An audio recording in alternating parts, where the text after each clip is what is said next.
Quiet. Mr. President-elect, Go ahead. Can you state She's asking categorically, a question. Don't Mr. be President-elect, can you give us a question? Don't be You are rude. attacking us. Can you give us a question? Don't be rude. No, I'm not going to give you a question. question. I'm not going to give you a question. Can you state categorically? You are fake news. Sir.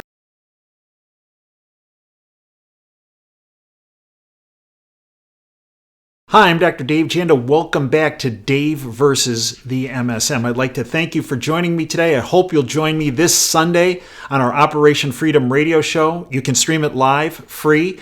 We go on air 2 to 5 p.m. Eastern. Great guests, great analysis. You can stream the show live at davejanda.com. Just right at the very top on that homepage, just hit the listen button and join us. Again, exceptional guests and exceptional analysis.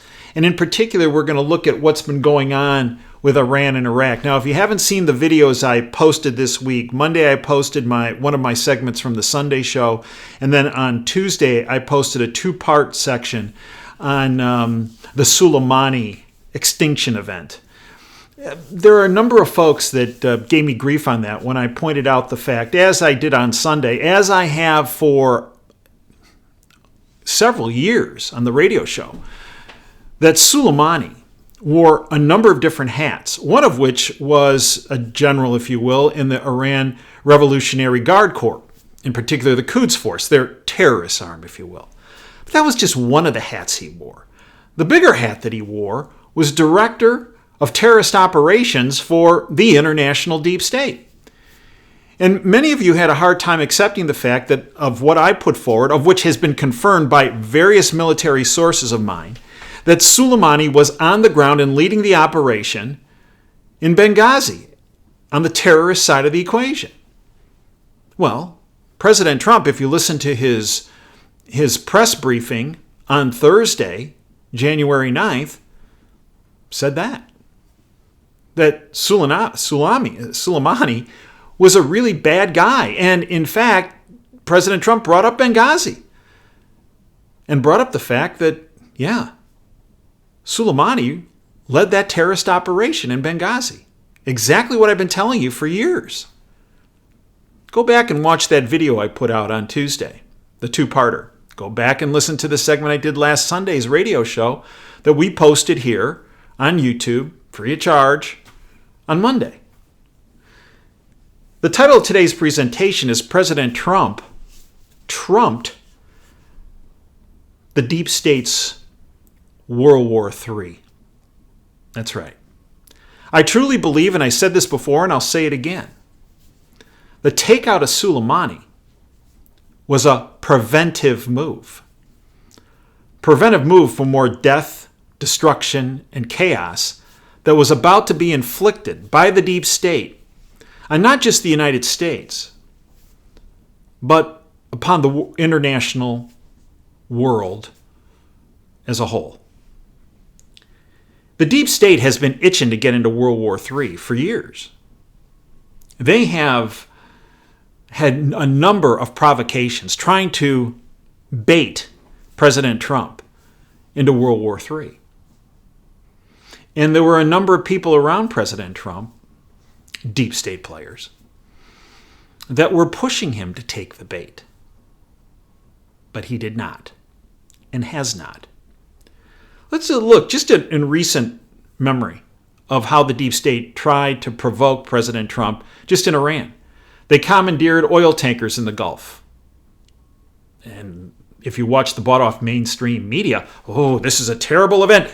Well, this could lead to World War III. President Trump has to do something here. Well, he didn't. At least not overtly. Then, when our drone was shot down, that's an act of war. Remember how outraged Pelosi and Schiff were that he should go to war on this. Then when the Saudi oil refinery was attacked by cruise missiles by Iran, that's a provocation of war. And please, stop this Republican-Democrat thing. There's one party in Washington, the Republicrats. And they're all owned and operated by the criminal international banking syndicate, the New World Order crowd, the globalist syndicate, the deep state, whatever you want to call them. And they're all pushing for the same death, destruction, chaos business model. Well, then we had a military contractor killed. And that was over the red line for President Trump. Now Americans are dying. So what did he do? Well, he did a targeted attack on terrorist camps in Iraq, of which were a fair number were the outpost consisted of Iranians. Then our Baghdad embassy, as you well know, on New Year's Eve 2019 was attacked. And what did the mainstream media do? Oh, this is Trump's Benghazi. Well, that same mainstream media that's owned by the deep state, remember, they never said Benghazi was a big deal. Remember, they kept trying to, it was just this, look the other way. Keep walking. Keep whistling. Don't. All of a sudden, this is Trump's Benghazi. And I believe the deep state was hoping that the walls would be penetrated, hostages would be taken, deaths would incur, and that President Trump would be forced into World War III. But what did he do?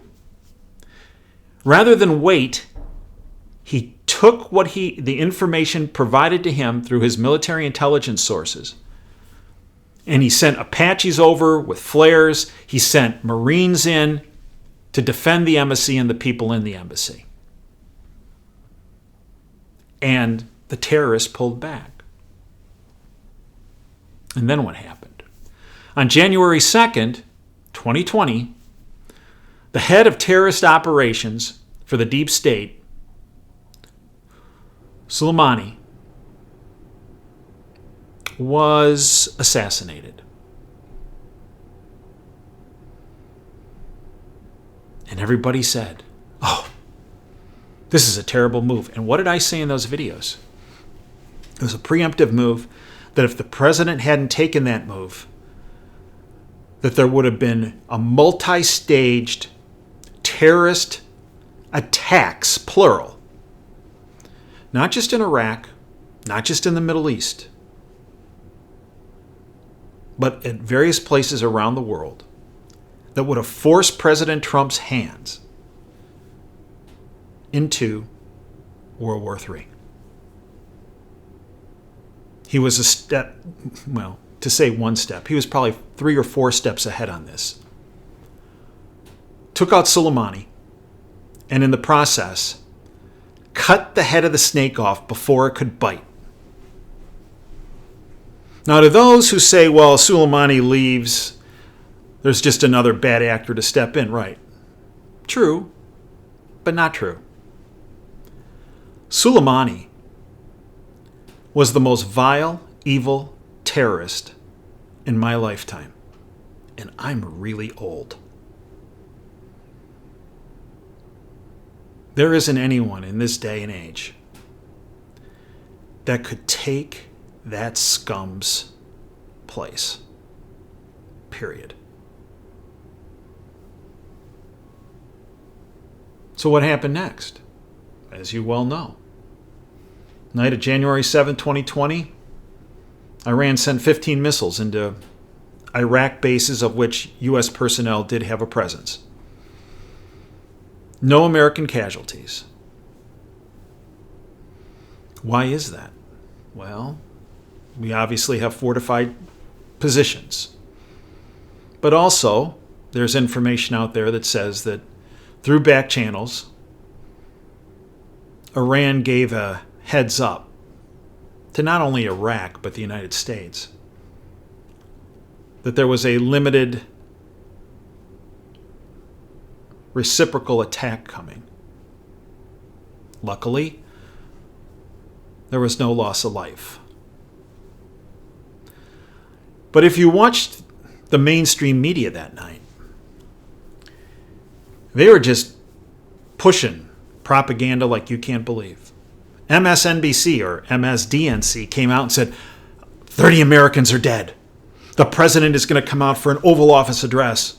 And, This is World War III. The propaganda was really hot and heavy that night. There weren't 30 dead Americans, there were 0. The president didn't hold an Oval Office national address that night.